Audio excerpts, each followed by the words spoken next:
Salut, j'espère que tu vas bien aujourd'hui. Je voulais te faire une petite vidéo. Des fois, c'est plus facile de comprendre en voyant la personne qui nous l'explique. Si tu as des questions suite à ce email, gêne-toi pas pour me répondre. Comme d'habitude, ça va me faire un plaisir de te lire et de te répondre. Donc, aujourd'hui, je voulais te parler d'un ingrédient qui se trouve partout au Québec, dans plusieurs autres municipalités, dans plusieurs pâtes alimentaires et d'autres aliments, mais où il est surtout présent dans il est un des 3 premiers ingrédients dans les déodorants et dans les antisudorifiques. Donc, j'ai nommé l'aluminium. L'aluminium a eu plusieurs études dans les 30 dernières années.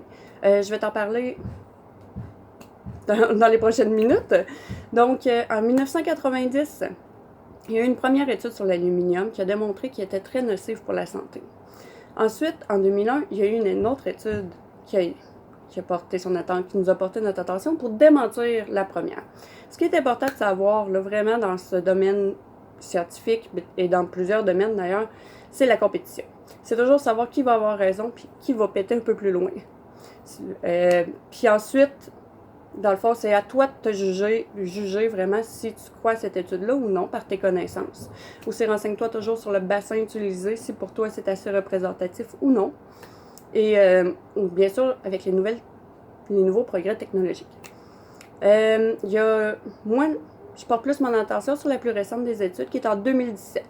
En 2017, on a eu le professeur Christopher Hesley. Pourquoi je tiens plus sur celle-là? C'est que Christopher Hesley, pour moi, est vraiment quelqu'un de très reconnu dans sa profession. Il détient 8 doctorats, dont un en biochimie et un autre en écotoxicité. Ensuite, il y a aussi les progrès technologiques qu'il a utilisés, c'est vraiment beaucoup plus avancé. Il y avait une grosse équipe de chercheurs. Donc, il a fait 2 études, qu'on a les résultats. Il y en a une autre en ce moment qui est en cours pour savoir pour le cancer des os. Je vais te parler de ceux qu'on a déjà le résultat. La première étant sur la maladie d'Alzheimer. Il a pris un bassin de 500 personnes âgées entre 40 et 90 ans, atteintes de la maladie d'Alzheimer, et un autre bassin de 500 personnes non atteintes de la maladie d'Alzheimer dans les tranches d'âge de 40 à 90 ans aussi.